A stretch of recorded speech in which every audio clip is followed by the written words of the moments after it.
আমার জায়গা হইব নি আমার মরা লাশের লাইগা, মসজিদের পাশে আমার মসজিদের পাশে আমার কবর দিও, খুইরা আমার জায়গা হইব নি। আমার জায়গা হইব নি আমার মরা লাশের লাইগা, মসজিদের পাশে আমার মসজিদের পাশে আমার কবর দিও, খুইরা আমার জায়গা হইব নি। দেখেন ভাইজান, সবাই কিন্তু আমরা আশা করি যে আল্লাহ গো আমার কবরটা যেন মসজিদেরই পাশে হয়, কারণ মসজিদে কোরআন তেলাওয়াত হবে, মসজিদে মুয়াজ্জিন আজান দিবে, ওই আজানের ধ্বনিটা যেন আমার কানে যায়। এই আফসোসে আমরা কিন্তু মসজিদের পাশে কবর চাই, যেরকম ঠিক কিনা সেই বিষয় নিয়ে কিন্তু একটু গজলটা গাওয়া হয়েছে। ও জগৎবাসী রে, আমি যেদিন যামু মইরা দুনিয়া সারিয়া, জামা কাপড় সবাই আমার নিবে রে খুলিয়া। জগৎবাসী রে, আমি যেদিন যামু মইরা দুনিয়া সারিয়া, জামা কাপড় সবাই আমার নিবে রে খুলিয়া। ওরে সার জনে সার কান্দে কইরা, সার জনে সার কান্দে কইরা, দিবে কবরে সবাইয়া, আমার জায়গা হইব নি, আমার জায়গা হইব নি আমার মরা লাশের লাইগা, মসজিদের পাশে আমার মসজিদের পাশে আমার কবর দিও, খুইরা আমার জায়গা হইব নি। আহ, কি সুন্দর আফসোস রে ভাই। ও জগৎবাসী রে, বাড়ির পাশের গোরস্থানে আমার কবর দিও, আসা যাওয়ার কালে আমায় একবার ফিরা চাইও। জগৎবাসী রে, বাড়ির পাশের গোরস্থানে আমার কবর দিও, আসা যাওয়ার কালে আমায় একবার ফিরা চাইও। ওরে একটা বছর যাওয়ার পরে, একটা বছর যাওয়ার পরে চাইবে না ফিরিয়া, আমার জায়গা হইব নি, আমার জায়গা হইব নি আমার মরা লাশের লাইগা, মসজিদের পাশে আমার মসজিদের পাশে আমার কবর দিও, খুইরা আমার জায়গা হইব নি। আহারে কি আফসোস। কারণ ভাইজান দেখেন, বাড়ির পাশের গোরস্থানে আমাকে কবর দিও, কারণ তোমরা আসা যাওয়ার কালে ফিরা ফিরা চাইও। আবার বলা হয়েছে একটা বছর যাওয়ার পরে কেউ কিন্তু ফিরে যাইবে না, এটা কিন্তু বাস্তব। কারণ প্রথম অবস্থা সবাই হুলাহুলি করে কান্নাকাটি করবে, মাও কান্দবে, বউ কান্দবে, পিটি কান্দবে, ছাওয়াল কান্দবে, সবাই কাঁদবে। কিন্তু একটা বছর যাওয়ার পরে ওই মানুষটার জন্য কেউ কিন্তু কাঁদবে না। দেখেন কবর নিয়ে কত সুন্দর করে গজলটা গাওয়া হয়েছে। তাই গজলটা আপনারা মনোযোগ দিয়ে শোনেন, দুই পায়ের গাইছে আর এক পায়ের আছে, আপনারা শোনেন মনোযোগ সহকারে। ও জগৎবাসী রে, আমি তোমার ছেলে সন্তান কয়দিনের লাগিয়া। ও জগৎবাসী রে, আমি তোমার ছেলে সন্তান কয়দিনের লাগিয়া, মরার পরে সবাই আমায় চাইবে না ফিরিয়া। ওরে কষ্ট হইলেও 3.5 হাত, কষ্ট হইলেও 3.5 হাত মাটি দিও, খুইরা আমার জায়গা হইব নি, আমার জায়গা হইব নি আমার মরা লাশের লাইগা, মসজিদের পাশে আমার মসজিদের পাশে আমার কবর দিও, খুইরা আমার জায়গা হইব নি, আমার জায়গা হইব নি আমার মরা লাশের লাইগা, মসজিদের পাশে আমার মসজিদের পাশে আমার কবর দিও, খুইরা আমার জায়গা হইব নি। তবে কি যাবে না? আল্লাহর কাছে যায় বলবে, আল্লাহ গো, আল্লাহর কাছে যখন প্রশ্ন করবে, আল্লাহ গো আমরা অমুক মাহফিলে গিয়েছিলাম, আল্লাহ আপনাদেরকে আমি একটা প্রশ্ন করি, আল্লাহকে জানেন না ওই ফেরেশতারা কোথায় গেছিল, আল্লাহকে জানেন না ওই গ্রামে কি হয়েছিল, সব জানেন, তারপরে কিন্তু প্রশ্ন করবে। তো ভাইজান, এখানে আপনারা ঠিক মতন বসে কিন্তু আলোচনা শুনবেন, কারণ প্রত্যেকটা কিন্তু ফেরেশতারা ভিডিও করে আল্লাহর কাছে নিয়ে যাচ্ছে। এই জন্য একটু সতর্ক বাণী আগে প্রথমেই দিয়ে নিচ্ছি ওয়াজ শুরু করার আগে। শুনতে রাজি আছেন আপনারা? মাশাআল্লাহ। তো যাই হোক, আজকের আলোচনার বিষয় হবে সেইটা হলো, দেখেন আমল কি জিনিস। শুধু লেবাস দিয়ে আমল কবুল হবে না, আমল কবুলের কিন্তু অসংখ্য ধারা আছে। এই যে আপনারা আমাকে দেখতেছেন, আমি কিন্তু বড় হুজুর হয়েছি। আপনারা হয়তো অনেকে মনে করতেছেন হুজুররাই মনে হয় জান্নাতে যাবে, হুজুররাই মনে হয় জান্নাতে যাবে। না, হুজুর গেলে কিন্তু জান্নাতে যাওয়া কিন্তু ঠেলা আছে। হুজুরে গেলে জান্নাতে যাওয়ার জন্য ঠেলা আছে। সেই ঠেলাটা কি, সামনে আমি আলোচনা নিয়ে আসতেছি, আপনারা দেখেন এখানেই বুঝতে পারবেন যে হুজুরদেরও কি সমস্যা। সাধারণ মানুষ তো দূরেই থাকলো, কারণ আপনারা যে আজকে এখানে ওয়াজ শুনতে আসেছেন, আমি যদি ওয়াজের মধ্যে যদি কোনো আলতু ফালতু কথা বলি আর কথার মাধ্যমে যদি আপনার আমল নষ্ট হয়ে যায়, আপনার আমল কিন্তু যদি নষ্ট হয়ে যায়, ওই দায়ভার কিন্তু আপনি কিন্তু নেবেন না, আল্লাহ পাক কিন্তু ওই দায়ভার আপনাকে দেবে না। ওই সমস্ত দায়ভার কিন্তু আমি যে বক্তা আমাকে দিবে। আর হাসরের ময়দানে আমাকে ডাক দিয়ে বলবে, রে বক্তা আবু আনসারি, এখানে শোন, এখানে শোনায়। তখন আমি বলবো, আল্লাহ কি জন্য আমাকে ডাকতেছেন, আল্লাহ কি জন্য ডাকতেছেন? তখন ওরা, তুই তো দুনিয়ার পক্ষে তো খুব বড় একটা বক্তা হয়েছিলি না? আমি হ্যাঁ আল্লাহ, ওয়াজ করতো, সারা রাত মানুষ শুনতে, তো সেই জন্য তোকে আজকে আমি তক্তা বানায় ছেড়ে দেবো। তখন আমার কি অবস্থা হবে ভাই? এই জন্য ওয়াজ শুরু করার আগে আমি আপনাদেরকে একটা সতর্ক করে নিচ্ছি, যে সতর্ক হয়ে যান, অন্তত আপনারা একটু সতর্ক হয়ে সুন্দর করে ওয়াজের বাণীগুলো শোনেন। কারণ ওয়াজ যদি শুনে যদি ফজরের নামাজ না পড়েন, হাসরের ময়দানে আল্লাহ আমাকে কিন্তু ধরবে, আমার কিন্তু জবাবদিহি করতে হবে। এই জন্য আসেন, হাসরের ময়দানে কিছু অসংখ্য আলেমদের কথা বলতেছি, তাদের হিসাবটা কেমন হবে দেখেন। আমি যদি হাসরের ময়দানে দাঁড়ায় থাকি, আল্লাহ হাসরের ময়দানে অসংখ্য ফেরেশতাদেরকে ডাক দিবে। যখন কাকে ডাক দিবে? ফেরেশতাদেরকে ডাক দিবে। ডাক দিয়ে কি বলবে জানেন? আল্লাহ বলবে, ফেরেশতারা রে, তোদেরকে আমি বলতেছি শোন, ওই যে বড় একটা হুজুর দাঁড়ায় আছে, ওই হুজুরকে এইখানে ডাক দে। ফেরেশতারা বলবে, আল্লাহ কেন? ডাক দে, ডাক ধর, হিসাবটা নিয়ে দেখ আগে। তুই তো দেখতেছো বড় হুজুর, কিন্তু আমি কি দেখতেছি তুই জানিস? আমি কি দেখতেছি? কারণ ওই তো দেখতো, তোরা ফেরেশতা দেখতেছো, তুই তো বড় একটা হুজুর, কিন্তু ওই যে কি করছে দুনিয়ার বাবা, একটু ভালো করে ডাক দে, কাছে ডাক দে, ডাক দে শোন। তখন আল্লাহ সঙ্গে সঙ্গে কি করবে জানেন? আল্লাহর কথা মতো ফেরেশতারা ওই হুজুরকে ওখানে কাছে ডাক দেবে। ডাক দিয়ে বলবে, হুজুর আপনি দুনিয়ার বুকে কি করছিলেন? হুজুর বলবে যে, ফেরেশতারা আমরা কি করছি, আপনি দেখতেছেন না? আমি জুব্বা পরে আছি, আমি মুখে দাড়ি আছে, আমার মাথায় টুপি আছে, আপনি বুঝতেছেন না? গরম কি রে ভাই, ফেরেশতার উপরে কিন্তু গরম করবি। কয় না, ফের গরম করেন না আপনি, আমার আল্লাহ বলে দিচ্ছে আপনি দুনিয়ার পক্ষে কি করছেন। কয় আল্লাহ তো দেখতে তারপরে আপনার কাছে শুনতে বলতেছে। আপনি দুনিয়ার বুকে থেকে কি করছিলেন বলেন আগে, আমার কাছে জবাবদিহি করেন, হিসাব দেন, আমি আল্লাহর কাছে হিসাব লিয়ে দিব। তখন ওই বলবে যে, আমি দুনিয়ার বুকে একজন মুফতি ছিলাম, মুফতি ছিলাম, আমি বিশাল বড় মুফতি, আমি খালি ফতুয়াতে বেড়াচ্ছি খালি, আমার জান্নাত নিশ্চিত। কয় থাকেন, ঠিক আছে, আল্লাহর কাছে বলি দেখি আল্লাহ কি বলে। আল্লাহকে তাই বলবে, আল্লাহ গো, আপনার এই বান্দা তো বড় একজন আলেম মুফতি ছিল, বড় একজন আলেম মুফতি ছিল, আল্লাহ একে কি আপনি কি জাহান্নামে দিবেন? আল্লাহ বলবে যে, হ্যাঁ, এখনই তুই ওকে জাহান্নামের মধ্যে নিয়ে যা, এই মুহূর্তে ওকে জাহান্নামের মধ্যে নিয়ে যা। কি আগো আল্লাহ, ই তো বড় আমল করছে, অনেক তো আমলকারী একজন, মনে করেন যে একজন আলেম। না, ওই মুফতি হয়েছিল আমি আল্লাহকে দেখানোর জন্য না, ওই মুফতি হয়েছিল দুনিয়ার মানুষকে দেখানোর জন্য। যেরকম ঠিক কিনা? আজকে আমাদের দেশে এইরকম মুফতি আছে না নাই? নামের মুফতি কিন্তু কামের মুফতি না, নামের হুজুর কামের কিন্তু হুজুর না ভাই।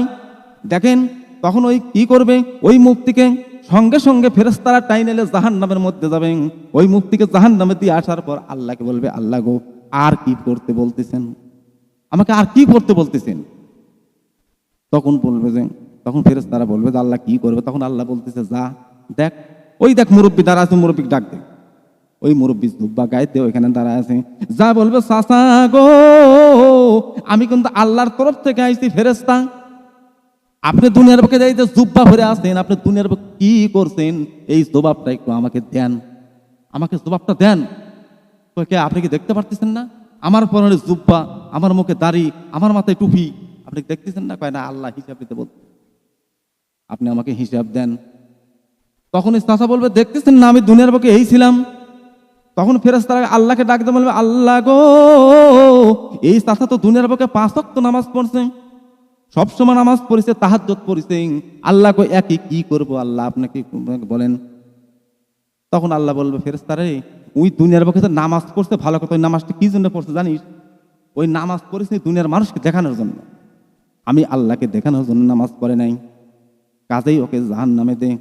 আবার ডাক দেবে একটা আলেমকে, আলেমকে ডাক দেবে, বলবে আপনি দুনিয়ার বুকে থেকে কি করছিলেন? কয় কেন, আমি মাদ্রাসায় পড়াইছি, আমি একজন বড় হুজুর ছিলাম, আমি বড় একজন হুজুর ছিলাম, আমি মাদ্রাসায় পড়াইছি, অসংখ্য ছাত্ররা আমার হাতে মানুষমান হয়েছে, আপনি কি এটা কি সোজা কথা মনে করলেন? আমাকে জাহান্নামে দিবেন, তার মানে কয় কয় কি? আগে আল্লাহর কাছ থেকে শুনি। তখন আল্লাহকে ডাকতে বলবে, আল্লাহ গো, এই আলেম কি বলতেছে জানেন? কয় কি? কয় এই দিন রাত 24 ঘন্টা মাদ্রাসায় পড়াশোনা করাইছে, ছোট্ট ছোট্ট বাচ্চাদেরকে দিনে ইলম শিক্ষা দিচ্ছে এবং নবীর হাদিসও শোনাচ্ছে। কি হাদিস শোনাচ্ছে জানেন? ওয়ারাসাতুল আম্বিয়া, আমরা নবীদের ওয়ারিস, আমরা নবীদের ওয়ারিস, হাদিসও শোনাচ্ছে। আল্লাহ কি করবে? কয় তারপরে তুই জাহান্নামের মধ্যে দাও, ওকে জাহান্নামের মধ্যে দেন। এইরকম করে মনে করেন কিছু আলেমকে ডাকবেন, কিছু মুফতিকে ডাকবেন, কিছু মুহাদ্দিসকে ডাকবেন, ডাইকে থেকে হিসাব করে আল্লাহর সঙ্গে সঙ্গে তাদেরকে জাহান্নামের মধ্যে দিয়ে দেবে। তারা কিন্তু দূর দূর করে আস্তে আস্তে আস্তে আস্তে দেখতে দেখতে জাহান্নামের মধ্যে চলে যাবে। এমন সময় খালি হুজুরি দিয়া ক্ষান্ত না, কিছু কিছু দানশীলকে আল্লাহ ডাক দেবে। আল্লাহ ফেরেশতাদেরকে বলবে, ফেরেশতারা শুন, ওই ব্যক্তিটাকে ডাক দে। তখন ফেরেশতারা বলবে, আল্লাহ ওই ব্যক্তি তো দুনিয়ার বুকে আমি দেখছি, মাহফিলে তার দান করেছে, বড় বড় মারহাবা নিছে। ঠিকই আছে, তুই ভালো করে শোন, কি করতে ভালো করে শোন। তখন ওই সম্পূর্ণ বলবি যে আল্লাহ, ফেরেশতাকে বলবে যে ফেরেশতা শুনেন, দেখেন আমি ওই অসংখ্য টাকা পয়সা দান করছি। আমার আল্লাহ বলবেন, না না, কারণ ওই হারামিকে এইখানে ডাক দেন, ডাক দিয়ে শুনে ওই দান করছে কি কারণে? ওই দান করছে কিন্তু একবার শুধু মানুষকে দেখানোর জন্য, আমি আল্লাহকে দেখানোর জন্য কোনো দান করে নাই। যার কারণে ওকে তুই একটা কাজ কর, জাহান্নামের মধ্যে দে। সেই দান ছিল কিন্তু জাহান্নামের মধ্যে চলে যাবে। এরপর লাস্টের পর্যায়ে আসবে একটা হাজী সাহেব, জোরে বলেন কি সাহেব? লাস্টের পর্যায়ে এসে একটা হাজী সাহেবকে ডাক দিবেন। ফেরেশতা ডাকতে বলবো, ও হাজী সাহেব, আপনি দুনিয়ার বুকে কি করছিলেন? ওই হাজী সাহেব বলবে, আপনার কি হুঁশ আছে? আমি দুনিয়ার বুকে বড় মুআল্লিম ছিলাম, আমি অসংখ্য হাজীদেরকে নিয়ে আমি হজে গেছি, আমি অসংখ্য হাজীদেরকে নিয়ে আমি হজে গেছি, আমি নিজেও হজ করছি, অন্তত 16 থেকে 18 বার হজ করছি। আপনি কি সোজা কথা মনে করলেন আমাকে? আমি কি বড় হাজী না? কয় না, ঠিক আছে, দেখি আল্লাহর কাছে শুনি, দেখি আল্লাহ কি কয়। আল্লাহর কাছে ফেরেশতা বলবে যে আল্লাহ গো, এই তো মনে করেন হাজী, ই তো বড় একটা হাজী। হাজী হলে হবে না, ওই হাজী কি জন্য হয়েছিল জানিস? ওই হাজী হয়েছিল একটাই কারণে, দুনিয়ার মানুষকে দেখানোর জন্য। দুনিয়ার মানুষ যেন ওকে মুআল্লিম বলে, দুনিয়ার বুকে মানুষ যেন ওকে হাজী সাহেব বলে, এই জন্য সে কিন্তু আমল করছিল। এখন ভাই আসেন দেখেন, এইরকম হাজী সাহেবকে আল্লাহ কি বলবে জানেন? আল্লাহ বলবে, রে ফেরেশতারা রে শুন, দুনিয়ার বুকে তোরা কি ফুটবল খেলা দেখিস না? ফুটবল খেলা? তখন ফেরেশতারা বলবে যে আল্লাহ, হ্যাঁ দেখছি তো, অসংখ্য ফুটবল খেলা তো দেখছি। ফুটবল খেলা পেলান্টিক মারে না, দেখিস না? হ্যাঁ পেলান্টিক মারা দেখছি।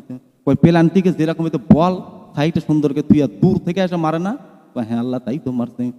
ওইরকম করে হাজী সাহেবকে একটা জায়গায় বসাইয়া দূর থেকে এসে এত জোরে রেম করে একটা ফুটবলের মতো এত জোরে মারবি, যাতে পিছনের নেট সিরাতে তো গোল হয়ে জাহান্নামের মধ্যে চলে যায়। পিছনের নেট, ওই যে গোল কিন্ডিশনের পিছনে যে নেট থাকে না, ওই নেট সিরাতে জাহান্নামের মধ্যে চলে যায় গোল হয়ে। কারণ ও দুনিয়ার বুকে হাজী হয়েছিল মানুষকে দেখানোর জন্য, আমি আল্লাহকে খুশি করার জন্য না। তো ভাইজান, আমল করতে হবে আমলের মতো না। আমল দেখেন রসুলের সাহাবারাও করছে। কেমন আমল? আমল হচ্ছে নামাজ আছে, আমলের মধ্যে দান আছে, আমলের মধ্যে সাদগা আছে, অসংখ্য আমল আছে। এই আমলকে তো মানুষকে দেখানোর জন্য করলে হবে না, দেখানোর জন্য করলে হবে না ভাইজান। এই যে দানশীল যে দান করে জাহান্নামের মধ্যে গেল, আসেন একটা দান সম্পর্কে আমি আপনাদের মাঝে একটু আলোচনা করি, শুনবেন কি আপনারা? দান সম্পর্কে আমার ঘটে যাবে একটা বাস্তব ঘটনা আমি দেখছি। আমি কিন্তু মোটে কিন্তু একটা বানায় কিন্তু মিথ্যা কথা বলছি না, শুনেন তাহলে আমার কাছে। এই যে আমাদের নাটোর জেলা সিংড়া থানা বিলদহর নামে একটা গ্রাম ছিল, জোরেকন কি নাম? বিলদহর নামে একটা গ্রাম। ওখানে একটা মসজিদের কাজ চলতেছে। জোরেকন কিসের কাজ চলতেছে? ওখানে একটা মসজিদের কাজ চলতেছে। চলতে চলতে মসজিদটা কমপ্লিট হয়ে গেছে। তো মসজিদে অন্তত 14টার মতন ফ্যান লাগবে। জোরেকন কয়টা?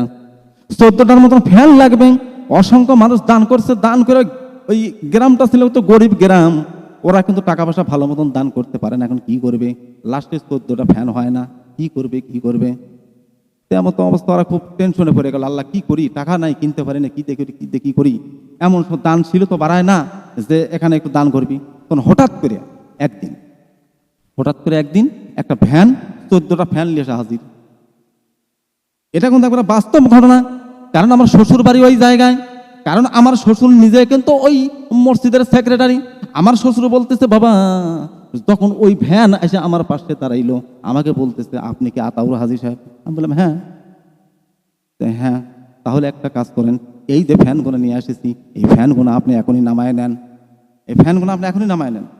ও কে দিছে কয় কে দিছে আমি বলবো না, কারণ যে আমাকে দিয়া গেছে সে কিন্তু আমাকে একেবারে নিষেধ করে গেছে যে না, কখনো না, নাম বলতে একেবারে আমাকে নিষেধ করে দিছে যে নাম আপনি মুঠেও বলবেন না। দেখেন কি দান রে ভাই। আর আমরা কিন্তু দান করি, মারহাবা না দিলে আমাদের কিন্তু মনটা কিন্তু খুশি হয় না। আর ও কিন্তু নাম গোপন করতে বলছে, ভাই। তাহলে আসেন দেখেন আমল কেমন করে করতে হবে। আমল নবীর সাহাবারা করছে, আমল আমরাও করি। নবীর সাহাবাদের আমল কেমন ছিল, আমাদের আমল কেমন, এটি একটু আপনাদেরকে একটু পার্থক্য করে নবীর একটা সাহাবার নামাজ নিয়ে আমি একটু আলোচনা করি, ছোট্ট একটু আলোচনা, কারণ রাত গভীর হয়ে গেছে। এই ছোট্ট একটা আলোচনা দিয়ে আমি একটু মাহফিল শেষ করতে চাই। রাসূলের একজন সাহাবী, সে কেমন আমল করে দেখেন। একদিন রাসূল সাল্লাল্লাহু আলাইহি ওয়াসাল্লাম মসজিদের নববীতে বসে আছেন। যেরকম কোথায় বসে আছেন? মসজিদের নববীতে বসে আছেন। এমন সময় ওই সাহাবী, তার দেখেন কেমন আমল, আর নবী কেমন আমল দেখেন সাহাবাদেরকে শিক্ষা দিছে। ওই সাহাবী নামাজ পড়ছে, নামাজ পড়ে নবীর কাছে এসে বলতেছে, হুজুর, আমি নামাজ পড়ছি, আমার এই নামাজ কি হইছে? নবী বলতেছে, না, তুমি যে নামাজ পড়ছো এই নামাজ হয় না, তুমি আবার যাও তো নামাজ পড়ো, তো আবার যাও নামাজ পড়ো। নবীর কথা মতো ওই সাহাবী যা আবার নামাজ পড়ছে, নামাজ পড়ে আসে আবার নবীর কাছে আসছে। নবী বলছে, এইবারও হয় নাই, তুমি আবার নামাজ পড়ো। এইবার বারবার করতে 3 থেকে 4 বার নামাজ পড়াইছে, তারপরেও নামাজ হয় নাই। আল্লাহ রাসূল বলতেছে, সাহাবীরে, আমি তোমাকে নামাজ শিখাই দেই, কেমন করে রুকু করতে হয়, কেমন করে সেজদা করতে হয়, কেমন করে রুকু করতে হয়, কেমন করে সেজদা থেকে দাঁড়াইতে হয়। এইগুলো নবী সম্পূর্ণ ওই সাহাবীকে শিখাই দিয়ে বললেন, দেখো, তুমি যে আমল করবে, আমি যে নামাজটা তোমাকে সিস্টেমটা দেখাই দিচ্ছি, এই সিস্টেমে তুমি নামাজ পড়বে, তাহলে তোমার আমল আল্লাহর দরবারে কবুল হবে, তাছাড়া কবুল হবে না। আর কবুল না হলে তুমি কোনোদিন জান্নাতে যাইতে পারবে না। কবুল না হলে তুমি কখনো জান্নাতে যাইতে পারবে না। তাহলে দেখেন কেমন আমল ছিল। আর এই যে দুনিয়ার বুকে কিছু হাজি আমল করে গেছে, সেই আমলের উপর কিন্তু হাজিরা জাহান্নামে যাবে। দুনিয়ার বুকে অসংখ্য কিছু আলেম কিন্তু আমল করবে, তাদের কিন্তু জাহান্নামে যাওয়া লাগবে। দুনিয়ার বুকে অসংখ্য মানুষ দান করবে, তারপরে কিন্তু জাহান্নামে যাওয়া লাগবে। সাহাবারা তো মনে করেন যে তারা কি না করছে। হযরত আবু বকর সিদ্দিক, সে কিন্তু দান করছে। আবু বকর সিদ্দিক বলছে, তো হুজুর, আমার কাছে তো কিছুই নাই, জিহাদের ময়দানের জন্য, যুদ্ধের জন্য সবাই দান করতেছে, ওসমান গনি এত বড় ধনী মানুষ, তিনি দান করতেছে, অমক দান করতেছে, তমক দান করতেছে, আমার কাছে তো কিছুই নাই, সামান্য কিছু। আল্লাহ রাসূল বলতে, তোমার সামান্য কিছুটি অনেক দাম। সুবহানাল্লাহ কোন। তাহলে দেখেন তাদের আমলটা কেমন ছিল। আজকের আলোচনার বিষয় হলো আমল বিষয় না, যেরকম কি বিষয় নিয়ে। তো যাই হোক ভাই, আমলের বিষয়টা কোন তো গেল। তাহলে এখন আমি এই আলোচনাটা বাদ দিয়ে আমি নতুন একটা আলোচনায় যাই, যেইটা আমি প্রথমে করতে চাইছিলাম। একজন আমাকে বলছিল, হুজুর, একটু হক নিয়ে আলোচনা করবেন। হক এই যে দুনিয়ার বুকে আমরা থেকে আমরা মাঝে মাঝে কই, ওই অমুক না হক নষ্ট করছে রে, অমুক হক নষ্ট করছে, ও কিন্তু জাহান্নামে যাবি, ওর নামাজ রোজা কিছুই কবুল হবে না। আসলে মূলত তা না। আপনি হক মেরে খান, আপনি যা পারেন করেন, আপনি নামাজ পড়তেছেন, নামাজ কিন্তু কবুল কিন্তু ঠিকই হবে, নামাজ কবুল ঠিকই হবে। কিন্তু এর বিচারটা কেমনে হবে হাসরের ময়দানে, সেই সিস্টেমটা আমি আপনাদের ওয়াজের মাধ্যমে বোঝাই দিই। এতক্ষণ বোঝাই দিলাম কোন আমল করলে জান্নাতে যাবে আর কোন আমল করলে জাহান্নামে যাবে, আমল করার পরেও জাহান্নামে যাবে, সেটা কিন্তু বোঝাই দিচ্ছি ইনশাল্লাহ। এখন আসেন হক নিয়ে একটু আলোচনা করি। মানুষের হক মাইরিয়া খেলে কি হয়, মাইরিয়া খেলে হাসরের ময়দানে আল্লাহ কেমন করে আপনার কাছে হিসাব চাবে শোনেন। হাসরের ময়দান যখন শুরু হইয়া যাবে, একজন নামাজি ব্যক্তিকে সঙ্গে সঙ্গে মনে করেন ওইখানে হাজির করা হবে। ফেরেশতারা তখন তাদেরকে জিজ্ঞাসা করবে, আপনি যে দুনিয়ার বুকে আমল করছিলেন, সেইগুলো এখন আপনি আল্লাহর কাছে ইয়ে করতেন। আল্লাহ বলবে যে, এই তো আমল যা করছে তাতে তো জান্নাতে তো যায় ঠিকই, কিন্তু এর পিছনে কারণ আছে, এর পিছনে অনেক কারণ আছে। কারণ কি, এই যে দুনিয়ার বুকে থেকে যে মাইরিয়া খাচ্ছে, মানুষের টাকা পয়সা মাইরিয়া খাচ্ছে, ওই সেই সমস্ত মানুষকে ডাক দেয়, যাদের হক নষ্ট করছে তাদের ডাক দেয়। আমি কিন্তু আল্লাহ আমল কিন্তু দুনিয়ার বুকে যা করছে সম্পূর্ণ ঠিক কবুল করছি আমি, শুক্রবার নামাজ পড়তে তাও কবুল করছি আমি। ওই যে দিনে 5 ওয়াক্ত পড়তে পারে না, 3 ওয়াক্ত পড়তে, সেটাও আমি আল্লাহ কবুল করছি। ওই রোজা 1 মাস করতে পারে নাই, ওই রোজা 20টা করতে, সেটাও কবুল করছি। ওই রোজা 5টা করতে, সেটাও কবুল করছি, সব কবুল করছি। এখন কবুল করে আমল গোনা একখান্তি কর, একখান্তি কর। ওই আমলের দেখতো মনে করেন কতটুকুই ওর দাম হয়, ওই দামটা হিসাব কর। আর ওই যে পাওনাদার তারা আছে দুনিয়ার বুকে, ওই পাওনাদারকে এই জায়গায় একটু ডাক দে। আসেন দেখেন হক কাকে বলে, আর হকের হিসাবটা কেমন করে হাসরের ময়দানে দিতে হবে, এই বিষয়টা আপনার একটু ওয়াজের মাধ্যমে শোনেন। তখন হিসাব করে দেখবে হ্যাঁ অনেক অনেক সব হয়ে গেছে। তখন একজন এসে বলবে, ফেরেশতাকে বলবে ফেরেশতা গো, আবার আল্লাহকেও বলবে আল্লাহ গো, দেখেন আমি দুনিয়ার বুকে এই লোককে আমি 10,000 টাকা দিয়েছিলাম, জোরে কোন কয় হাজার, 10,000 আমি টাকা দিয়েছিলাম। এই টাকাটা আমার ইমাইরা কাছে আমাকে টাকাটা আমাকে ভালো মতো দেয় নাই। আল্লাহ গো, আমি 10 থেকে 15 বার 20 বার মাসকে মাস আমি চাইছি, টাকাটা আমাকে দেয় নাই। কারণ ও ধনী মানুষ ছিল, ওর টাকা পয়সা ছিল, ওর ক্ষমতা ছিল, ওর লাঠি ছিল, ওর অসংখ্য অনেক কিছু ছিল, ক্ষমতা ছিল, আল্লাহ পাওয়ার ছিল। কিন্তু আমি দুনিয়ার বুকে সাহস করে ওর কাছ থেকে টাকাগুলো আমি চাইতে পারিনি। আল্লাহ আমি এখন কি করব? আল্লাহ বলবে দেখতো ওর কাছে যে 10,000 টাকা নিয়েছিল, ওই 10,000 টাকার তো এখন তো টাকা তো দিতে পারবে না। এখন ওই যে সব কামাই করছে, ওই সবের মধ্যে থেকে 10,000 টাকার যা মান হয় সেটা ওকে দিয়ে দে। সঙ্গে সঙ্গে ওর মধ্যে থেকে 10,000 টাকার মান, সবের মান কেটে গেল। এখন ও যখন ওই 10,000 টাকার সবের মান কেটে নিয়ে চলে গেছে, তখন সঙ্গে সঙ্গে কি করলেন, সঙ্গে সঙ্গে আরেকজনকে আল্লাহ ডাক দেবে। ডাক দেবে বলে, দেখো তো তোমাদের মধ্যে আর কেউ আছে, এই লোকটার কাছে কিছু পাওনা দাওনা আছে।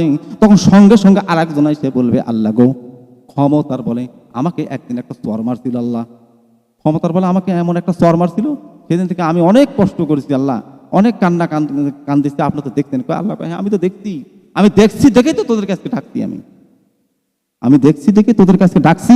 কাজেই একটা কাজ কর, তোর ওই স্তরের বিনিময় ফেরেশতাদেরকে বলবে যে ফেরেশতারা দেখতে স্তরের হিসাব করতো, এই স্তরের মানের মনে করেন ওর সব কতটা হয় সেটা নিয়ে যায় কই।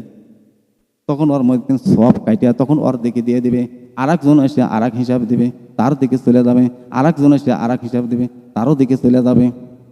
এইরকম করে চলে যাইতে যাইতে যাইতে যাইতে যাইতে যাইতে এক পর্যায়ে দেখবে ওর সব নাই। ওই যে দুনিয়ার বুকে আমল করছিল ওই একটাও নাই। তারপরেও কিন্তু আর পাওনা দাওনা থেকে যাবে, সেই পাওনা দাওনার সঙ্গে সঙ্গে আবার ওখানে এসে হাজির হবে। হাজির হয়ে বলবে আল্লাহ আমরাও তো পাই। কি ব্যাপার? কয় ওই মনে করেন যে ওই টাকা মনে করেন যে সুদের উপর সুদের টাকা লেনদেন করতে লাগবে, আমার কাছে অনেক টাকা পয়সা লিখছে, আমরা তো পাই, তো ওই পায়, অমক পায়, তমক পায়। কয় আর কাছে তো সব তো নাই, সব তো দিয়ে দিছে, তাহলে একটা কাজ কর, তোমরা যে গুনাহ করছিলেন দুনিয়ার বুকে, ফেরেশতারা বলবে যে হ্যাঁ আল্লাহ ওদের কিন্তু গুনাহ আছে, ওদের পাপ আছে, ওই লোক গুনাহ যারা পাও না তাদের কিন্তু পাপ আছে, তাহলে ওই পাপ গুনাহ এর ঘাড়ে চাপায় দাও, ওই পাপ গুনাহ এর ঘাড়ে চাপায় দাও। এতক্ষণ তো সব গুনাহ দিয়ে দিচ্ছে, এখন ওদের পাপ গুনাহ নিয়ে এসে এর ঘাড়ে চাপায় দাও। সঙ্গে সঙ্গে ওদের পাপ গুনাহ নিয়ে এসে এর ঘাড়ে চাপায় দিবে। চাপায় দেওয়ার পরে হিসাব করে দেখবে লোকটা জাহান্নামে যাওয়া ছাড়া কোনো উপায় থাকবে না, লোকটা জাহান্নামে দেখেন চলে যাচ্ছে। আসেন ভাই যান, তাহলে হিসাব কেমন করে হবে, আমল কেমন করে করতে হবে, আমলের ধারা থাকতে হবে, আমলের পিছনে কারণ থাকতে হবে। আমল করতে গেলে আপনার অসংখ্য জিনিস কিন্তু পরিষ্কার রাখতে হবে। আপনি আমল করবেন ভালো কথা, আমলের আগে অসংখ্য কিছু কাজ আছে, যেমন আপনি কিছু যুক্তি দিয়ে কথা বলি। কারণ ভাইজান আমাকে একটা হুজুর বলছিল, হুজুর আপনি ওয়াজ করবেন, আপনার নাম মৌলানা আবু আনসারী, কিন্তু আমি আপনাকে একটা ডিগ্রি দিয়ে দেই আবু আনসারী যুক্তিবাদী। আবু আনসারী যদি যুক্তিবাদী দেয় তাহলে দুই একটা কথার তো যুক্তি থাকা লাগবে ভাইজান, থাকা লাগবে না? দুই একটা কথার তো আমার একটু যুক্তি থাকার দরকার আছে। যেমন আপনারা এই যে ভাইজান শুনেন, যেমন আপনারা জমি আবাদ করে, আমাদের দেশের মানুষ জমি আবাদ করে না, জমি আবাদ করে। এখন এই জমির ধরেন মনে করেন যে আপনার ডাইরেক্ট জায়গায় যদি সার দেন তাহলে কিন্তু আবাদ হবে না, ডাইরেক্ট জায়গায় যদি আপনি বিছন লাগান তাহলে কিন্তু ধান হবে না। আগে ওই জমিতে কি করতে হবে জানেন? সব কিছু করার আগে সুন্দর করে চতুর্দিক দিয়ে আইল বেঁধে নিতে হবে, যেরকম ঠিক কিনা? চতুর্দিক থেকে সুন্দর করে কিন্তু আইল কিন্তু আপনার কিন্তু বেঁধে নিতে হবে। কারণ আইল বান্ধার কারণ কি, আইল যদি আপনি সুন্দর করে বাঁধেন তাহলে ওই জমিতে পানি থাকবে, ওই জমিতে সার থাকবে, ওই জমিতে বিছন থাকবে, ওই জমিতে আবাদ থাকবে, আবাদও ভালো হবে। তাহলে দেখেন এত দামি জিনিসের আগে আইল বান্ধাটা এত জরুরি হইল কেন? আইল বান্ধাটা জরুরি হওয়ার একটাই কারণ, পানি থাকার জন্য। তেমনি আপনি আমল যে করবেন, এই আমল করার পিছনে আপনার আমল যে আপনার সাপোর্টার দিয়ে ধরে রাখবে, এই ধরে রাখার জন্য আপনার কি করতে হবে জানেন? নফসকে ঠিক রাখতে হবে। নফস বুঝেন জানেন? অন্তর ঠিক রাখতে হবে, আপনার কলব ঠিক রাখতে হবে, আপনার চোখ ঠিক রাখতে হবে, আপনার সুদ বন্ধ দিতে হবে, আপনার জেনা বন্ধ দিতে হবে, আপনার খারাপি বন্ধ দিতে হবে। এগুলো সম্পূর্ণ যদি আপনার বন্ধ দিতে পারেন তাহলে আপনার নামাজ কবুল হবে, বা নামাজ কবুল হয়ে আপনার ওই কিয়ামতের ময়দানে যায় আপনি এরকম তো আপনার কোনো আর ঝামেলা থাকবে না। আপনি আশা করি অল্প আমলই আপনি জান্নাতে চলে যাবেন, যদি আপনার পিছনে যদি কোনো গুনাহ না থাকে। যেরকম ঠিক কিনা? আল্লাহ কোরআন পাকের মধ্যে বলেছেন কি জানেন? সূরা ইয়াসিনের মধ্যে, আল ইয়াউমা নাখতিমু আলা আফওয়াহিহিম ওয়া তুকাল্লিমুনা আইদিহিম ওয়া তাশহাদু আরজুলুহুম বিমা কানু ইয়াকযিবুন। সুবহানাল্লাহ কোন। এই আয়াতের অর্থ হলো কি জানেন? আয়াতের তাফসিরে বলা হয়েছে, হাসরের ময়দান যখন শুরু হয়ে যাবে,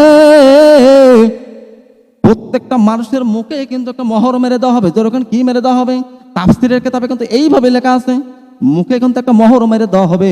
এই মুখে মোহর মেরে দেওয়ার পরে কিন্তু ওদের হাত আল্লাহর সাথে কথা বলবে, ওদের মুখ আল্লাহর সাথে কথা বলবে, ওদের মাথা আল্লাহর সাথে কথা বলবে, ওদের চোখ আল্লাহর সাথে কথা বলবে, ওদের পা আল্লাহর সঙ্গে কথা বলবে। কেমন করে কথা বলবে তা জানেন? যে আয়াতটা পড়ছি আমি, এই আয়াতের তাফসির কিন্তু করতেছি।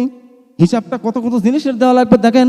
আপনার যে এই যে লোকে, এই যে লোকে যে আঙ্গুলের যে কাঠ লোক যে আছে, কাঠ লোক, এরও কিন্তু হাসরের ময়দানে হিসাব দেওয়া লাগবে। এর নিজেই কিন্তু আপনার হিসাব দেবে। কারণ আপনার যে মুখ, আল্লাহ ফেরেশতাদেরকে ডাকতে বলবে, রে ফেরেশতারা শুন, এরা যে দুনিয়ার বুকে আমল করছে, তো এদেরকে একটা কাজ কর। এই তো দুনিয়ার বুকে সবই ভালো করছে, এই কথা বলতেছে, তাহলে একটা কাজ কর। কাজ কি?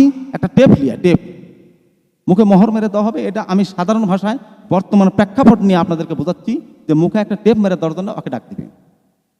তখন ফেরেশতারা সঙ্গে সঙ্গে দৌড় মারবে, তাই বিশাল বড় একটা টেপ নিয়ে আসবে।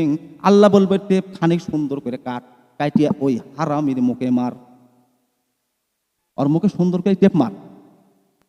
কারণ ওই দুনিয়ার বুকে সব ভালো কাজ করতো, মুখ দিয়ে মিথ্যা কথা বলবি, দেখে ওর হাত কি কয়, দেখে ওর পা কি কয়, ওর চোখ কি কয়। এইবার টেপ মাইরা দিয়া তখন ওর হাতকে জিজ্ঞাসা করবে, রে হাত, তুই যে এই মানুষটার সাথে 40 বছর থাকছিস, এই মানুষটার সঙ্গে যে 50 বছর থাকছিস, তুই কি করছিলি? এখন যদি ওই হাত বলে, আল্লাহ গো, আমার এই হাত দিয়ে গরিব মানুষকে চর মারছে, অসহায় মানুষকে চর মারছে, খারাপ জিনিস ধরছে, সুদের টাকা গুনে নিছে, তাহলে কি অবস্থা হবে বলেন? খারাপ। আর যদি বলেন, আল্লাহ গো, এই হাত দিয়ে যত যা ভালো কাজ সবকিছু করছে, কারণ আমি হাত দিয়ে সবকিছু ভালো কাজ করেছি, ভালো টাকা গুনে নিছে, হালাল রুজি গুনে নিছে, হালাল টাকা ইনকাম করে বউ সন্তান নিয়ে, ছেলে ফেলে নিয়ে বাড়িতে খাইছে। আল্লাহ আল্লাহ বলবে, হাত রে তুই পাস, হাত রে তুই পাস। হাতের হিসাব নিয়ে আল্লাহ হাতে বলবে, তুই থাম। এইবার চোখকে জিজ্ঞেস করবে, চোখ রে, তুই তো এই মানুষটার সাথে 40 বছর থাকছিস, তুই কি করছিস? তখন বলবে, আল্লাহ আমি 40 বছর থাকতি, এটা ঠিক আছে, তাহলে তুই হিসাব দেন। হিসাব বলে, আল্লাহ গো, এই যে টাচ ফোন ব্যবহার করতো, যখন কি ফোন, টাচ ফোন ব্যবহার করতো, টাচ ফোন ব্যবহার কইরা অসংখ্য নেকের ছবি, খারাপ ছবি কিন্তু এই লোকটা খালি বারবার দেখছে। আল্লাহ খালি শুধু মোবাইল চালাইছে, মোবাইল চালা যত খারাপ ছবি, যত খারাপ সিনেমা, এইগুলা দেখছে, খালি শুধু এইগুলা দেখছে। আল্লাহ, কারণ আমি কিন্তু একটা শেষ হয়ে গেছি। আল্লাহ 40টা বছর আমার জীবনটা একবার শেষ হয়ে গেছে। এখন ধরেন এই কথা যে আল্লাহকে সাক্ষী দেয়, তাহলে আল্লাহ কি বলবেন? তাহলে তো অবস্থা খুবই খারাপ। আল্লাহ বলবে, চোখ রে তুই ফেল, কারণ হাত পাস করছে। এখন চোখ যদি বলে যে না আল্লাহ এই কোনো খারাপ কাজ করেনি, আল্লাহ আমি চোখ দিয়ে খুব ভালো জিনিস দেখছি, খারাপ মহিলারা হাইটে যেতে লাগছিল সেগুলো দেখে তাকায়নি, আল্লাহ তাকায়নি, ওইদিকে চোখ ফিরে নিয়ে আসিছে, এই ভালো কাজের দিকে নিয়ে এসেছে। আল্লাহ কাজে আমি চোখ সাক্ষী দিচ্ছি, এই লোকটা জান্নাতি, আমার তরফ থেকে জান্নাতি। আল্লাহ আল্লাহ বলবে, চোখ রে তুই থাম। এবার চোখকে আল্লাহ বিদায় করে দিবেন। হাতের হিসাব নিছে, চোখের হিসাব নিছে। এইবার আল্লাহ পাকে বলবে, পারে তুই যে পা এই লোকটার সাথে 40 থেকে 50 বছর থাকলি, তাহলে তুই কি করলি? তোর পা তুই কি করলি? জবাব দে। যে আয়াতটা বলে আমি আয়াতের তাফসির করতেছি, এই তাফসির বলেন, তাফসির প্রত্যেকটা সত্য জিনিস হাসরের ময়দানে এইভাবে হিসাব দেওয়া লাগবে আল্লাহর কাছে।